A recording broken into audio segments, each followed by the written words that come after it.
So the brain gets very excited by new and novel things. So purchasing something like a new outfit, the newness is what's kind of exciting to the brain, especially the online shopping experience. There's so many different products. It feels like there's endless amounts of things we could look at. The companies that create these platforms and sites know that it's intentional to get you to spend. Dopamine, it gives us this experience of short-term gratification. And then dopamine is involved in us seeking that thing out again and again and again. The faster we do something, it's one of the reasons why poker machines are so addictive, because you can play them so quickly. And tech companies know this, right? How easy is it to purchase something? Credit cards are stored in our phone. We unlock with Face ID. There are very few buffers along the way. What we can do is try to make spending finances a bit harder. Not having cards stored in your browser or on your phone so that you have to actually pull out your card and enter the number in. That's such good advice. I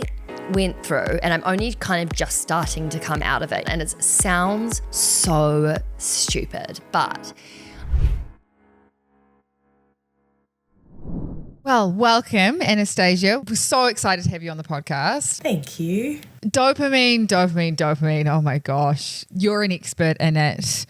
Could you just introduce yourself? What is a clinical psychologist and how you got into that field? What interests you about it? Yes, let's start from the beginning. Yeah. So I'm a clinical psychologist and I work across both clinical practice and academia. So I'm a lecturer and researcher, but then I also see clients in the clinic for a range of mental health concerns. But my main area of focus is around addiction, or when people have an unhealthy relationship to something, which can become an addiction. And so dopamine is very much implicated in the development of an unhealthy relationship with something or the development of an addiction. And so hence the kind of focus on dopamine as a neurotransmitter and the role that it plays in how we can form some unhealthy habits. What determines an addiction or an unhealthy relationship? Because for someone, they might have an unhealthy relationship with chocolate, for example, and then other people, they have an unhealthy relationship with drugs. Like, it's so broad, and for everyone, I assume it'd be very, very personal and very, very different. Yes, it's such a good question. I often say to people, something's only a problem if it's a problem, right? So if you're, eating a piece of chocolate every day and it's not causing any problems for you, then great. But what we often find is that people start to develop this experience of feeling out of control of something. So the urge or the craving or the impulse to gamble, to eat chocolate, to take drugs, whatever it might be, becomes stronger and starts to feel less in their control. They start to become more preoccupied thinking about that thing more, and then when they can have it next or take it next. So it takes up a lot of their mental focus and starts to have a lot of negative impacts in their life. So then can we start with the basics? What actually is dopamine, and why does it play such a powerful role in decision making? And how does that then relate to addiction? So basically what we find is that dopamine is a neurotransmitter, which is essentially a chemical messenger in the brain and body, and it sends messages between the brain and the central nervous system. And it does a lot of things in our brain and body. So it helps regulate kidney function. It helps with us storing memories. It helps with movement. We see people who have Parkinson's disease, dopamine is implicated. So it does heaps of different things, but one of the things it's most known for is it gives us this experience of pleasure, that sense of really short-term gratification. And that's how it's kind of involved in addiction, because something feels good. And then dopamine is involved in us seeking that thing out again and again and again. And so we fall into this kind of unhealthy habit or pattern with wanting, the chocolate or whatever it might be more and more. So it's all about craving a feeling rather than anything. So I guess addiction really could be anything from cleaning to heroin. You know, it's like there's so many different ways that people could be chasing a feeling, and the thing is kind of irrelevant. Yes, there's that sort of short-term gratification, that pleasure, that real, like, in the moment it feels really good, but it also kind of dies off quite quickly. So if you think about like eating a piece of chocolate, you take the first bite, you're like, oh yum, it's delicious. Second bite, yep, it's great. Third bite, you're probably thinking about something else, and then by I don't know, I've had this experience, fourth or fifth bite, I'm not even focusing on the chocolate anymore, I'm somewhere else. So it's very kind of instantaneous. And from an evolutionary perspective, it was necessary for us to hunt and gather food, to have sex and procreate for the survival of the species. But nowadays we don't need to work as hard for that feeling of pleasure and, you know, for survival essentially. And is it always bad? Like, is dopamine always such a kind of a short-lived thing that we crave and then we just want more and more and more? Or does it actually have positive benefits if what is triggering it is a positive thing? Yeah. So we can have dopamine activated in more healthy ways. So things like music can activate dopamine and we can get that good feeling. Things like social connection, things like exercise and movement. There are those sort of healthier ways that we can get dopamine activated, and that can form some really healthy habits for us as well. How can we then like create a link between our finances, dopamine, and addiction? Because I think that we kind of joke a lot about like you might go spend money to try and feel a bit better, but I don't think that we're totally aware of how our chemicals in our brain are changing and how actually it can be more detrimental than we perhaps realize. Yeah, absolutely. Certainly for many people, the experience of purchasing something releases dopamine. It's exciting, it's fun, it's new. Yeah, guilty.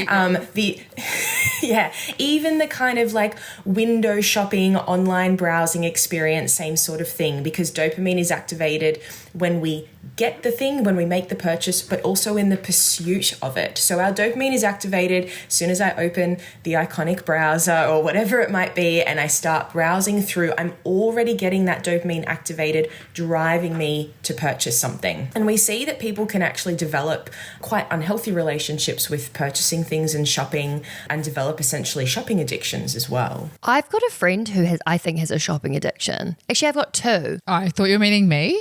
I was like, rude. No, genuinely an addiction. Like their wardrobe is full of clothes that have tags on them. And another friend she's just constantly returning things. She orders stuff online and then she's constantly going back in to return them. Like it's this cycle I'm just like, why bother? How annoying. But is that an unhealthy habit? Do you know, like if she's, and I'm kind of playing devil's advocate here. It's like, it's not impacting her well-being in a sense, and the act of, I mean, being online probably is, but you know, she's purchasing, she's returning them. I know it's an addiction, but yeah, I'm just trying to understand kind of what makes it bad.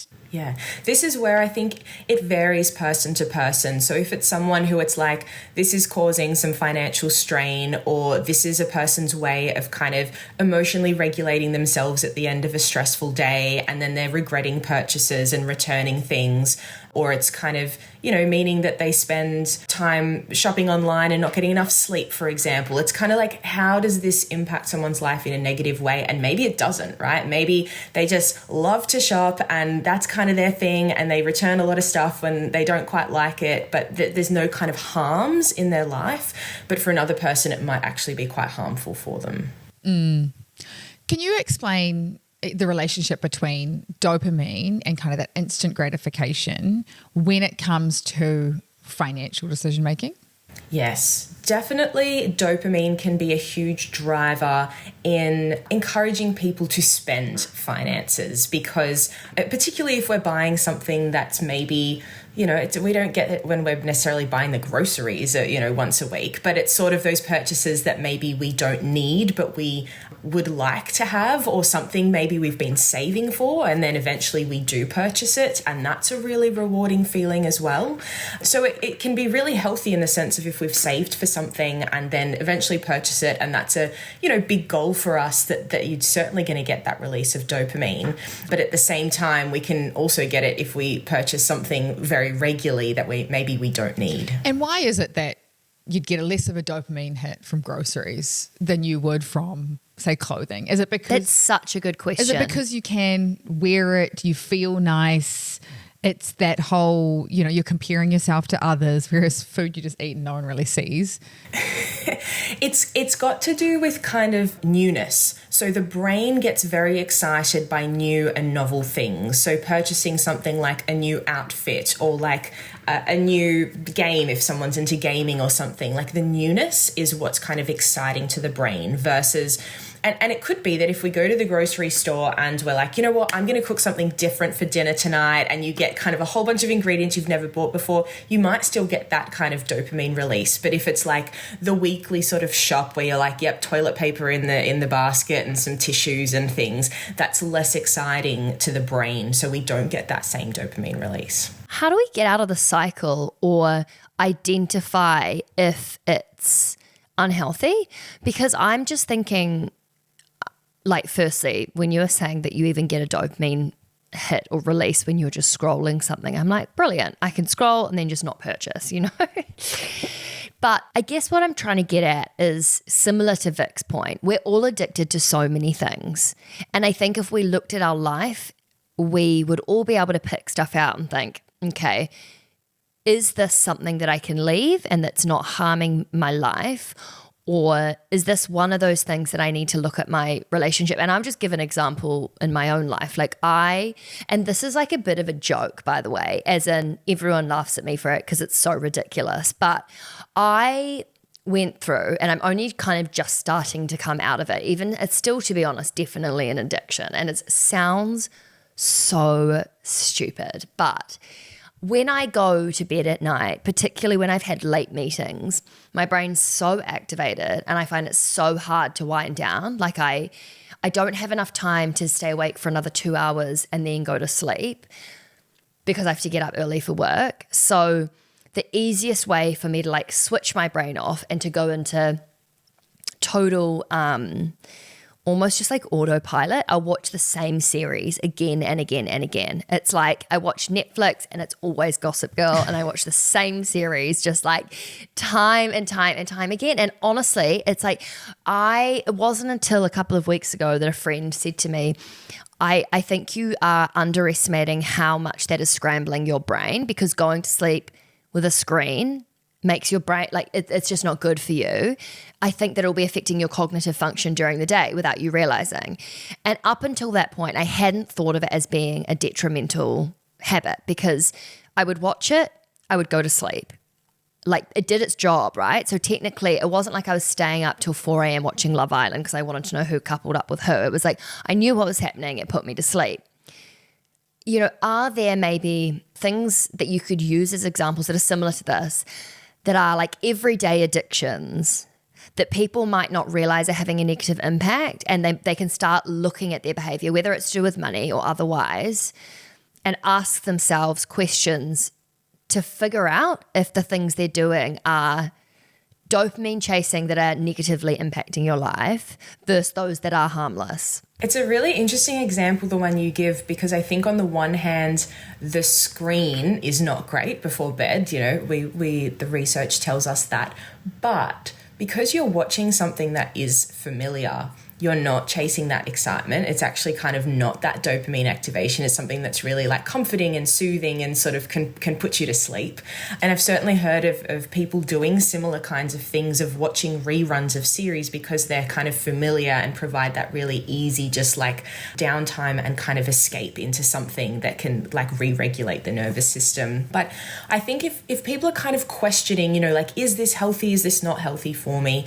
Bringing it back to, is this having a negative impact in my life, right? Like if I spend a bit of time scrolling on online shopping platforms, which sometimes I do, sure, I could be doing other more useful things in my day, but it brings me some kind of joy. It doesn't impact me too much financially. I'm not missing meetings or not able to do the work that I need to do that day. I'm not socializing with friends or not having dinner with my family because of it. So in the kind of grand scheme of wanting to balance up doing the things that are important to us and also kind of just doing some stuff that might be enjoyable, that doesn't really serve a purpose, but it's just kind of nice to do, does it kind of fit within that overall balance of our life?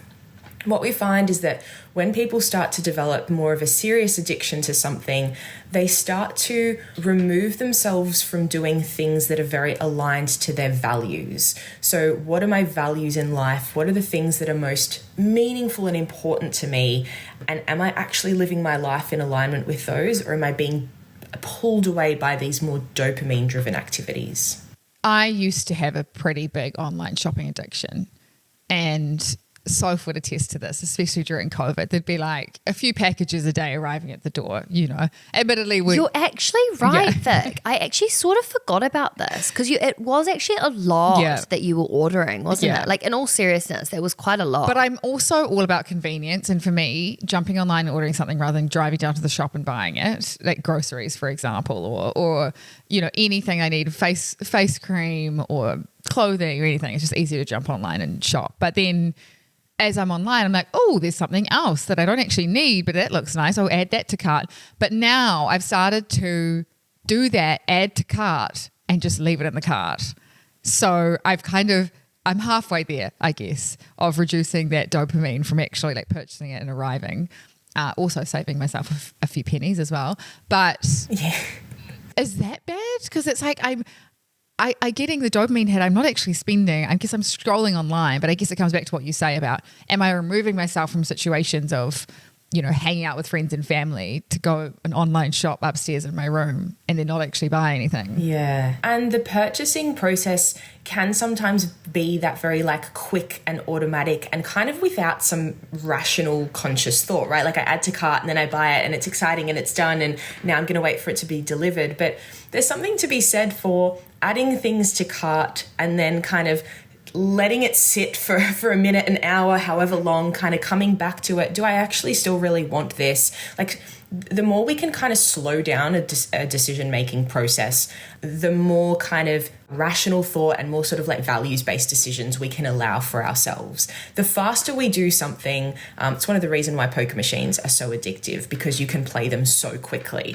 So the faster we do a process, and tech companies know this, right? How easy is it to purchase something? Credit cards are stored in our phone. We unlock with Face ID. Like, there are very few kind of buffers along the way. We can order Uber Eats so quickly. I can buy anything super fast. And that's part of what can make it sort of easy to buy something and then also maybe regret it later. Versus back in the day where you've got to get in the car, you've got to drive out and get something. It's like, do I really want that takeout? Is it worth the effort versus ordering on Uber Eats? Can we talk about regret as well? Because I know that's a big one for Sophie Sophie often feels very guilty about buying things for herself. And to be honest, she doesn't spend a lot, but when she does, I find, and I'm speaking on behalf of you here, Sophie, but I find that you tend to feel guilty after you've purchased something, especially if it's something of high value. Whereas, how do you get comfort in knowing that that was a considered okay decision? And if you've got the funds, you know, you be able to enjoy that, almost lean into having some dopamine from that rather than this feeling of, oh gosh, I shouldn't have done that. Yeah, it's a good question. It's like everyone's kind of psychological relationship with money is a bit different, and that's so very much impacted by, you know, the messages that we've been told around money and what money means, and also kind of like spending on ourselves and what that means as well. So it's just everyone's kind of perspective on this is going to differ a bit depending on the experiences they've had growing up and the kind of messages that they've received. But again, it comes back to that sort of, I call it like this balance of like pleasure and purpose. Like, am I doing things that provide some sense of pleasure in my life? And am I doing things that provide a sense of kind of meaning and purpose and like greater sense of satisfaction in my life as well? And that's a constant balancing act. I don't think we ever kind of fully find it and go with it, but we're sort of always adjusting through life. I would say my guilt has gotten less since I have better financial plans in place, in terms of I know my numbers every month and I know how much, well, I'm getting better at it anyway, how much I have to spend on things that are like wants, not the things that I need. And so taking away that decision of should I or shouldn't I, it's not a case of like, I can spend whatever I want on the money I put aside for what I want. It's just I'm the one that has to weigh up one versus the other. So it's like if I'm buying a dress, it will mean I probably can't go out for dinner, and I just have to be okay with that decision. I think before I had any kind of control over where my money was going, I had such financial anxiety because I didn't really know how much I should be spending on anything. It was just constant guilt for everything. Like anything I spent money on, I felt guilty, whether it was groceries or a new dress. I'd say that's lessened a lot. But to your point about values, Anastasia, I think that what I've noticed about myself is the times that I get that guilt now, it's generally because I bought something that's out of alignment. Like as in, I love clothes and I love buying expensive things, but I value other things more than that. So when I spend money on that kind of thing, I feel guilty about it because it's kind of against my values. Yeah, absolutely. And I think a big part of it as well is like how conscious we are of what our values are. Because I can, like, if I have values that aren't aligned with sort of shopping and buying myself new clothes, but I do it, it's like, am I making this conscious choice to do something that doesn't align with my values, which many times in life we'll do, and that's okay, as long as we're kind of actively choosing it for ourselves rather than just sort of acting without thinking too much about it and then feeling bad afterwards. So I might be like, you know what, I'm saving to buy a property and all my money's going to go there, but then I'm sort of online shopping and spending money in other ways, and that doesn't kind of feel aligned. But if I'm like, you know what, there's this one dress, I've been looking at it for a week, a month, however long, I really want it. I know it doesn't align with this value of saving for a property, but I'm making this like conscious active choice to do something that doesn't align with that. That can be a kind of healthier way for people to sort of balance those two things. It comes down to the slowing down, doesn't it? It's just like, I think when it comes to money, emotions, guilt, dopamine, all of the things, it's just putting space between decisions to know that you're not doing something for a quick fix, and the intention behind it and the reason that you're like choosing to spend money on something is intentional. I think that because it makes you feel like you're in control. And I think that when it comes to online shopping or spending, it's very easy to feel out of control, but the space is what flips that on its head. Yes, absolutely. Because you can get lost in that, especially the online shopping experience. There's so many different products. It feels like there's endless amounts of things we could look at. It's, you know, the platforms are usually quite easy to navigate and user-friendly. And just like with social media, you can kind of scroll endlessly. You can scroll through endless pages of outfits and things. So it's really easy to kind of get lost in that. And the companies that create these platforms and sites know that. It's intentional to get you to spend. What about buy now, pay later companies? Because this is their jam. They want you to buy something right now, even if you don't have the funds. And it's really, you're accelerating this instant gratification for a lot of particularly young people who probably can't afford the clothes or the laptops or the iPhones that they're actually purchasing with buy now, pay later. So how has that kind of changed the landscape?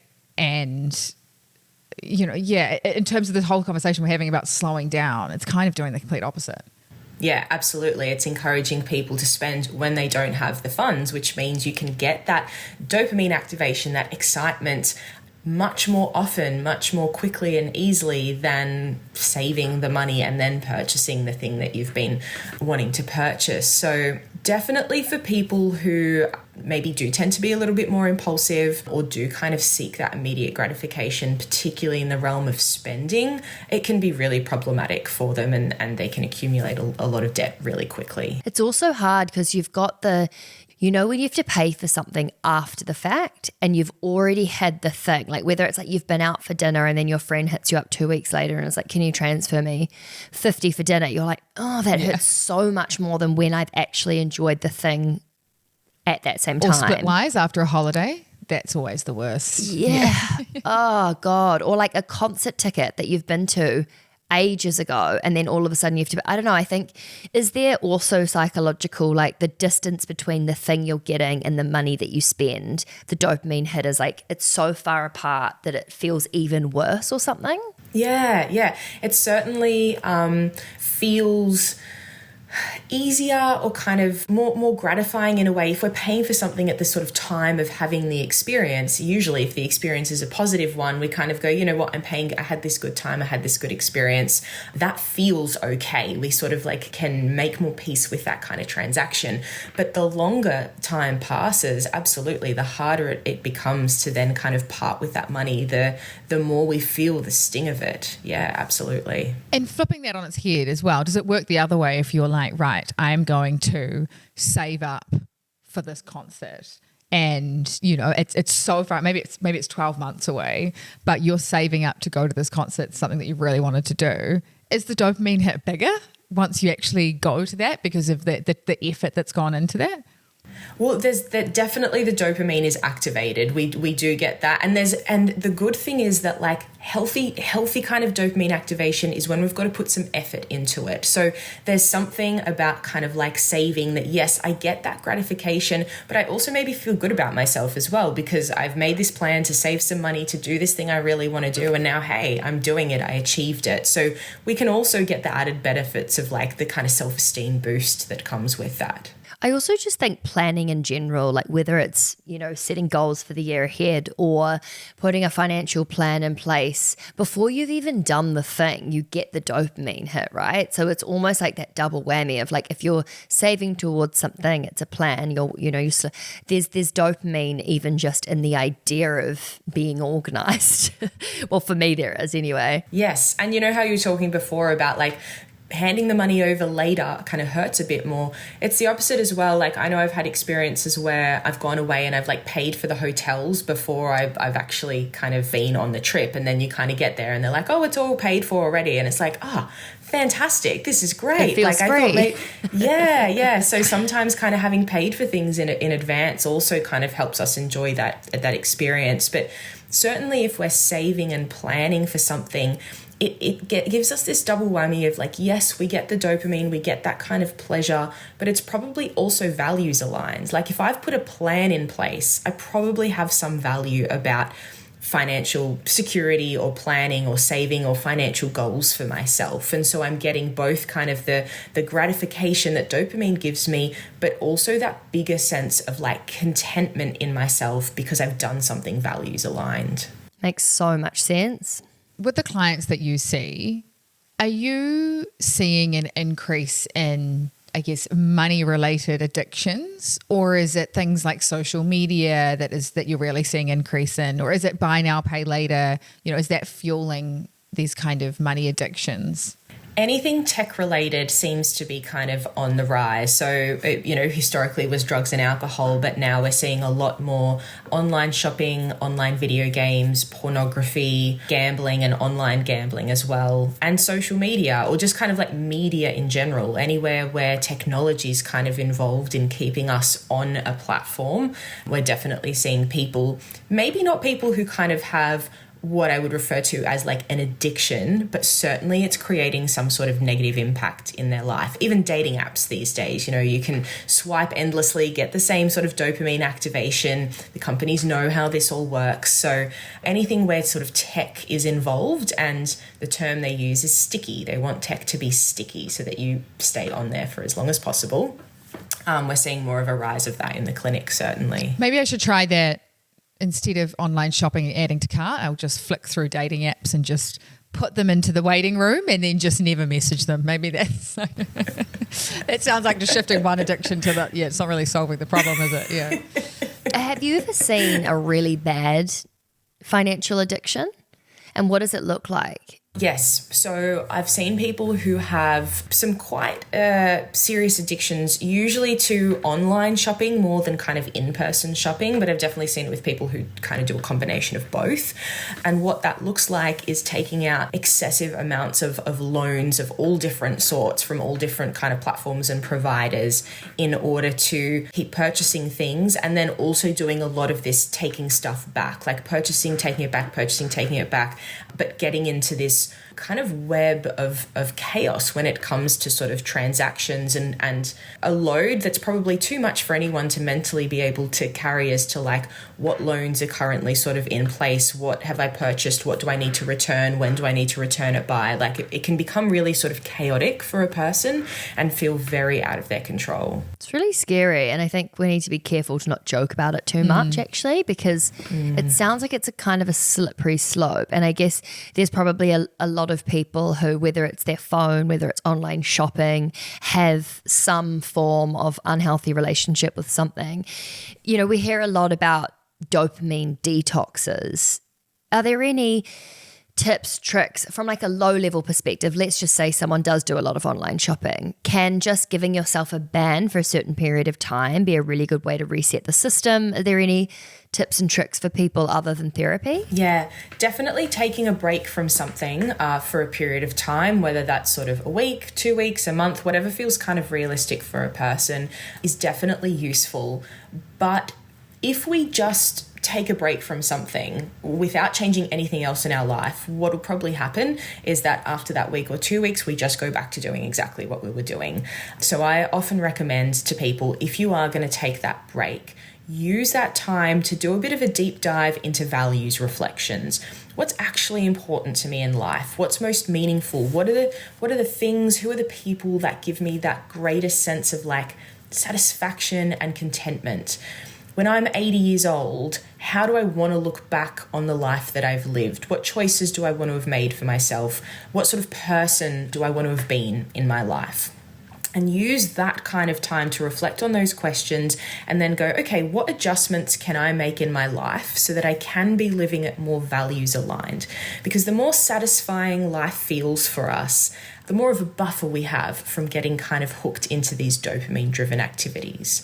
So people will usually go back to doing whatever it was, some online shopping, social media, but hopefully they do that with a kind of richer, fuller feeling in life, which means that they can kind of maintain less of a hook with the online shopping or with the social media. Would another solution be switching out the behavior or trying to switch out the behavior with something that's a more healthy action that gives you a dopamine hit? Like I'm thinking for myself, instead of sitting down at night and scrolling TikTok, it's like every time I go to do that, I go for a walk around the block or something, you know, like switching out that behavior.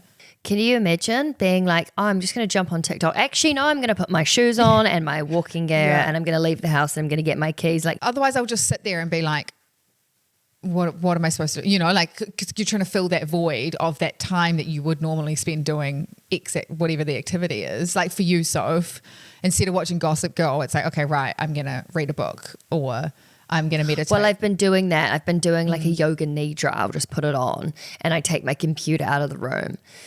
I know what you're trying to say. I think it would be really helpful actually to know with regards to finances, because I think there's probably a lot of people who have unhealthy relationships with dopamine-driven financial behaviors. I imagine a lot of people listening to this episode will be thinking, okay, but what about specifically with my money? Can we use that as an example? Yeah. I come back to like the easier something is to do, the more inclined we might be to do it. The harder it is, the more effortful it is, the less likely. So your example about like TikTok versus going for a walk, picking up my phone and opening TikTok will take like half a second. Going for a walk, putting on my shoes, it's more effortful, like it's a bit harder. So what we can do is try to make spending finances a bit harder. So things like if you have a card that you use, not keeping a large amount of money so that if you do want to purchase something, you have to transfer into it. Not having cards stored in your browser or on your phone so that you have to actually pull out your card and enter the number in. Anything where we can kind of make it harder to go through that process gives our brain more time to kind of kick into that rational thought and be like, do I really want to make this purchase right now? Do I really want to spend this money right now? Maybe it's kind of making agreements with yourself that I'll never, make a purchase the first time I see something. I'm going to always sit on it for at least 2 hours, right? Whatever kind of agreement with yourself works. Or maybe I'm going to sleep on it and buy it the next day. And I've certainly done that. I love shows. I love going to like performances and shows and gigs and seeing speakers and stuff. And you can spend a lot of money on those sorts of things. And I remember one day a speaker was coming out and I was like, oh, it's a lot of money. Do I really want to go see this person? I'm going to sleep on it and tomorrow I'll make the decision about it. So, giving yourself time, making some agreements with yourself, but also putting those like physical blocks in place, like not keeping too much money in cards and stuff like that can be helpful. That's such good advice. I did kind of what you did. And I was like, when I was in my spending era, and then I was like, no, I'm literally going to sleep on it. Anything online that I want to purchase, I'm literally going to give it 24 hours. And if I'm still thinking about it, I'm still wanting it in 24 hours time, then I'll purchase it. But I think that's such good advice, is creating friction. Let's say I was to take myself shopping and I get my card, I've got my shoes on, off I trot into the shop, pick something up, buy it, think, brilliant, I've got that one thing I need. And then all of a sudden the floodgates are open and it's honestly the weirdest thing. I experience this like once I've started, I can't stop. And I don't know if that's to do with dopamine or what that is, but I would love to know if there's a psychological understanding that could maybe try and, when I'm in that situation, will help me realize what's going on to stop it before I do it. Because it's not necessarily outrageous stuff, but I just find like particularly with shopping aimlessly, it's like if I've justified one purchase. In fact, the skirt that I'm wearing is a really good example of that. It was on sale. I got it for like a really, really cheap amount. And then I found myself in another shop and I thought, oh, well, I've already spent money on clothes. Like I'm quite all or nothing. And I don't know if that's like dopamine or what that is, but do you have any insight with that? Yeah, it's again like that excitement. It's like, oh, this one that I bought felt good. If I buy something else, I'll continue feeling good, right? It's sort of like continuing on that experience, I guess, or building on that experience of I've bought one thing and that was exciting and it felt nice and I'm going to keep kind of doing that in this moment. So definitely like dopamine being activated there. Even sometimes just the thought of walking around shops and seeing things and trying them on, like the whole process can be quite exciting if it's something people enjoy. Some people hate it and couldn't think of anything worse. But for those who enjoy it can be really quite exciting. So I think, again, that's where going into an experience like that, maybe having made some sort of agreement with ourselves of like, I'm only going to spend X, or I'm only going to spend this amount of time walking around the shops, or, having a list on your phone of like, what are some of the things I'm saving for, or what are some of the more values-based things I'd like to spend money on, and having that there as a reminder in our phone. That's something that we often work with people to kind of have some reminders in their phones of like the more satisfying values-based things they could be spending this money on. Okay, that's really helpful. Because when we talk about investing on the podcast and we talk about how it is, there aren't quick wins. If you're investing to grow your wealth, it is all about having patience and taking that long-term view, and completely, it's all about delayed gratification, really. But it seems to be one of the hardest things for people to accept is, I still get asked all the time from friends and family, like, what's the best thing to invest in, Vic? And I know it's because they want a quick win. They want, they want to grow their money instantly and then go and spend it. And so how do we reframe that, particularly in a world where with the younger generation, it's like Instagram, for example, and all of that, it is, you want to keep up with your friends and what you're seeing on social media in terms of what car you drive, what clothes you wear, like how do we break that into, it's not about what you have now.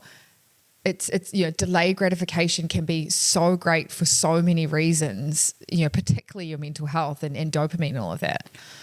Yeah, that's where I think I often kind of ask people to think about themselves later in life. But like before I was like, imagine yourself as an 80-year-old thinking back on your life. And I think that gives people this sort of perspective on, you know, this moment feels really big. Like the car I drive right now or the handbag that I'm buying, like feels really important right now. But actually in the grand scheme of life, when I'm an 80-year-old looking back, will I be like, I'm so glad I bought that expensive handbag or that expensive car when I was, 20 something years old? Or will I have rather have put that money towards other things in my life? And I think that like ability to just zoom out and see the big picture of our life can help us with some of those bigger financial decisions as well. So many people probably be listening to this, and they've probably listened to our voices in their ears for a very long time. Sounds quite intimate, doesn't I know, it? Like it being in does. someone's ears. Yeah. Hello. It's us. Wow, that was not planned. But if you have, but you're still maybe a bit on the fence with investing, or you still want that little bit of hand holding, like we totally get it. It takes a while to get comfortable with, it takes a while to get your confidence, but we thought, why not create a club to help bridge that gap? And so we've created the Curve Investing Club, and we want you to be a part of it. We want you to go from in our ears to in our club. Yeah. Yeah. If you want to find out more about what we talk about in the club, we've got all sorts of things like investing ideas to, market insights, to just like a real sense of community where you can ask questions, you can see what other people are investing in. It's a really cool space. So we'll put the link in the podcast show notes for you to find out more. And we do have a 7-day trial. So there's no excuses. You can try before you buy. Perfect. We will see you in there. I think for me, one of the biggest things that's helped me, if I think about my spending and like my ability to hold back on buying things that I don't need, or getting into the shopping cycle, or I don't know, I truly think when you have bigger goals in mind that you've decided upon, that you're excited, and you have even just a few small wins on the board, it's enough to curb the I'm almost going to do something. And as an example, like there's been so many things. I should almost keep a list of them in the last 3 months since I've been really onto it with like trying so hard to make sure that all of my money is allocated to different buckets. And I know what the bucket means. I've got like visuals in my online banking. So like in my wants, I have like coffee, matcha, cacao. Like those are the 3 nice drinks that I would want to buy or spend money on. Ubers, because those are not essential. It's like food out. I've got a list so I can see visually when I'm going to spend money. And then it's the same with the things that I need. I know what I'm spending in that particular part of my online banking. It's like very specific with what that's for. And I think for me, when it then comes to going and spending money on things that are the question mark, because really it's discretionary, right? It's not the things that you need. People don't have issues spending money on groceries. Like that's not really a problem.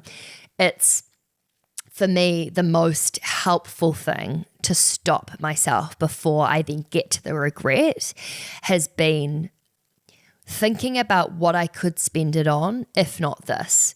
Like weighing up what I want more has been such an unlock. So if it's a top, or if it's a flashy dinner out, it's really thinking, what am I sacrificing by spending this money on this that I might actually want more, because that's going to give me a bigger dopamine hit. And I feel so proud of myself every time I hold myself back. And I think that the more that I do it, the more addicted I am to the good feeling afterwards. And also I think that the more that I see my investments and my emergency fund grow, the more that I have that kind of like motivation to keep doing it. I think that it's hard to start, and I think maybe it comes back to habit building, and maybe this is something you could share some insight on, but I definitely think for me that the more that I'm stepping in the right direction, the more confidence I feel continuing to step in that direction. And that's been super, super helpful for me. Absolutely. That's so fantastic the way you describe that. And as you were saying, like that experience of reflecting on, do I want this or do I want something else more? That's, I guess, like, as you say, like a habit that's going to take time to sort of build. But I imagine once you've done that for kind of, a couple of weeks, it becomes a habit that's inbuilt, that when you go to make a purchase, it's like, hang on, let me do the decision making. And you've made the decision-making process quite simple for for yourself in that it's all kind of like mapped out. You know what things go in what buckets and where it is. So it's that moment of kind of stopping and asking yourself that question. And I think you're absolutely right that we build momentum. You know, the more people are able to save, and if you open the bank account and you see, you know, we've got one of those like goal saver accounts and you get your additional kind of credit for the month of how much you've saved, and that's a really exciting feeling as well. And the more we can kind of lean into that, the more we can get the dopamine activation from something else that's quite exciting, but also aligns with goals and values and has a positive outcome. I mean, I feel like that's such a good way to wrap up this conversation because it feels like a positive. It's like you can shift the way that you are addicted to dopamine to work in your favor.